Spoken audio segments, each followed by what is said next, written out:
ሰው ወገን ከአባታችን ከአዳምና ከእናታችን ከሔዋን ጀምሮ ያልበደለ ወይም ኃጢአት ያልሰራ አይኖርም። ሐዋርያት ከኦሪት ቃል ጠቅሰው በሥርዓታቸው መጻሕፍትና በሲኖዶሳቸው እንደጻፉት ሰው በሐሳቡ ወይም የዚህን ዓለም ገንዘብ በመውደድ የማይበድል አይገኝም፣ ይህን ዓለም መውደድ እንደ ዝሙት ይቆጠራል ብለዋልና። አሁንም ከአመፅና ከቅሚያ ራቁ፣ ለወገኖቻችሁ ሐሳባችሁ ለእናንተ ግን ከፍተኛውን ለመውሰድ ከማሰብ ራቁ እያልን እንመክራችኋለን። የባልንጀራችሁን ሚስት አትመኙ።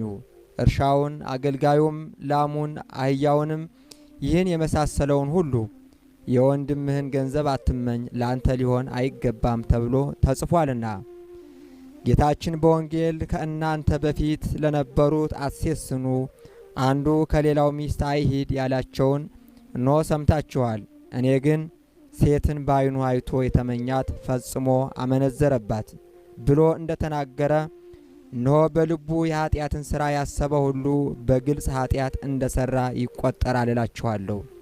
ማርያም ግን በዚህ ዓለም ካለ ሥጋዊ ፍቃድ ሁሉ በውስጥ በአፍአ ማለትም በነፍሷም በሥጋዋም ድንግል ናት። የመሳሳት አስተሳሰብ በአእምሮዋ ውስጥ አልተቀረጸም። በዚህም ዓለም የኃጢአት መሠረት የሚሆን ሥጋዊ ፈቃድ ሁሉ ወደ እርሷ አልቀረበም። በአእምሮዋ ውስጥም ሰርጎ እንዳይገባ ወይም እንዳይቀረጽ መንፈስ ቅዱስ ጠብቋታልና። ነቢዩ ሰለሞን በምስጋናው መኃልይ ስለ እርሷ የታጠረች ተክል ቦታ የተቆፈረች የምንጭ ውሃ ነች ሲል ተናግሯልና፣ በእውነትም የታተመች ነች። በመጽነሷም ሆነ በመውለዷ ጊዜ የድንጋሌ ሥጋዋ በር የተለወጠ ጊዜ የለም። የድንጋሌ ሥጋዋም በር የተከፈተበት ጊዜ የለም። ከወለደችም በኋላ በድንጋሌ ሥጋ በድንጋሌ ነፍስ የጸናች ለመሆኗ በማይቋረጥ ምስጋና በሰው አንደበትና በመላእክት ዘንድ ድንግልናዋ ሲመሰገን ይኖራል። በዚህም ዓለም በወዲያኛውም ዓለም ቢሆን ለክብርት እመቤታችን የተሰጣት ድንግልና ለመላእክት እንኳ አልተሰጣቸውም። መላእክትስ ድንግልና ከተሰጣቸው በኋላ ስለበደሉ ወደቁ።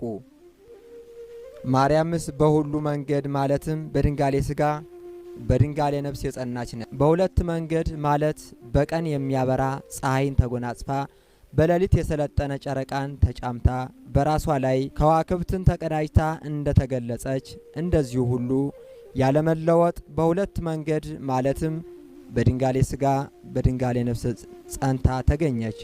እርሷ ከእርስተ ኃጢአትና ከመጠራጠርም ሁሉ ንጽሕት ናትና እኛም በጸሎቷና በአማላጅነቷ ከኃጢአታችንና ከበደላችን ነጻ ታድርገን